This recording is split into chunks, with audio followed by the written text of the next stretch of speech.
சென்னை மாதவரம் பகுதியில் மருந்து கடையில் பாட்டில்களில் தாய்ப்பால் அடைத்து விற்பனை செய்தது கண்டுபிடிக்கப்பட்டுள்ளது. இதுகுறித்து திருவள்ளூர் மாவட்ட உணவு பாதுகாப்புத்துறை அதிகாரிகள் தீவிர விசாரணை நடத்தி வருகின்றனர். மாதவரம் பகுதிக்கு உட்பட்ட KKR கார்டன் பகுதியில் முத்தையா என்பவருக்கு சொந்தமான லைஃப் வேக்சின் ஸ்டோர் என்கின்ற பெயரில் மருந்து மொத்த மற்றும் சில்லறை வணிக மையம் செயல்பட்டு வருவதாக தெரிகின்றது. இந்த கடைகளில் தாய்ப்பாலை பாட்டில்களில் அடைத்து சட்டவிரோதமாக விற்பனை செய்வதாக உணவு பாதுகாப்புத்துறை அதிகாரிகளுக்கு தகவல் கிடைத்தது.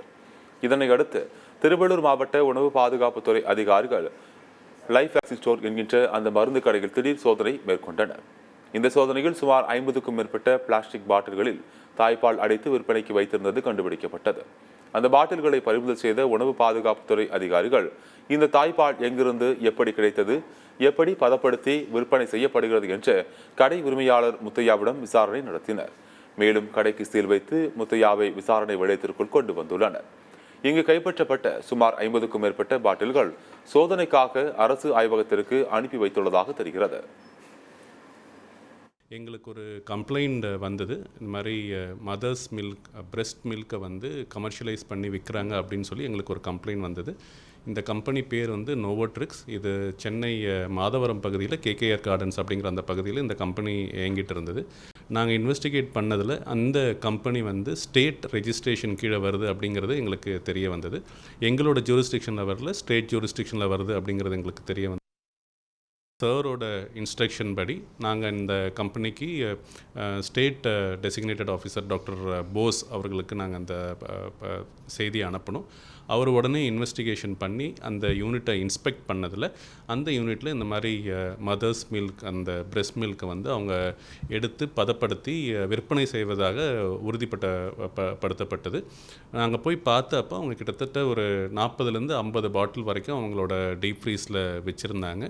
FSSAயோட ரெகுலேஷன்ஸ் படி, food product standard additives regulation படி, FSSAயோட ஆர்டர்ஸ் படி, மத்திய அரசாங்கத்தின் FSSAயோட ஸ்டாண்டர்ட்ஸ் ஆர்டர் படி mothers milk cannot be commercialized. இதை விநியோகம் செய்யக்கூடாது. இது விற்பனைக்கும் கிடையாது. இதற்கு FSSA சான்றிதழும் கொடுக்க முடியாது அப்படிங்கிறது ரொம்ப தெளிவாக இருக்குது. இந்த மாதம் 24ஆம் தேதி ஒரு ஆர்டரே கொடுத்துருக்காங்க FSSA ஹெட் குவார்ட்டர்ஸ்லேருந்து. இந்த மாதிரி தயாரிக்கும் நிறுவனங்களை உடனடியாக இன்ஸ்பெக்ட் செஞ்சு அந்த சாம்பிள் எடுத்து அந்த கம்பெனிகளை மூடணும் அப்படின்னு சொல்லி ஆர்டர்ஸ் வந்திருக்கு.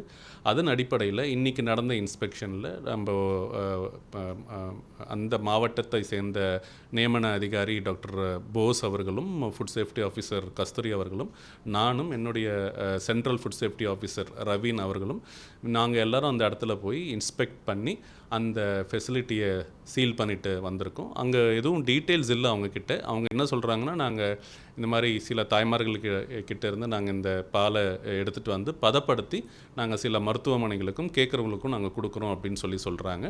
இது clear violation of the FSS act. அந்த ஆக்ட் 2006 கிளியர் வயலேட் பண்ணுறாங்க அவங்க. ஸோ இதன் அடிப்படையில் அவங்க மேலே நாங்கள் ஆக்ஷன் எடுத்திருக்கிறோம். அந்த கம்பெனியை சீல் பண்ணியிருக்கோங்க. சட்ட ரீதியாக அவர் மேலே நடவடிக்கை எடுப்பதற்கு சில முகாந்திரங்கள் வேணும். முதல் முகாந்திரம் அவர் இந்த ப்ராடக்டை தயாரிக்கவே கூடாது. அந்த ப்ராடக்டை அவர் தயாரிச்சிருக்காங்க இந்த சென்ஸ் பாட்டில் பண்ணி விற்பனைக்கு உட்படுத்தியிருக்காங்க. அதில் FSSA லைசன்ஸை போட்டிருக்காங்க.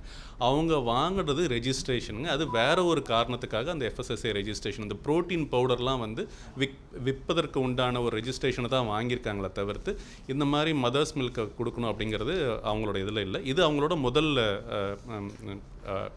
குற்றம் அவங்க மேலே இருக்கிறது.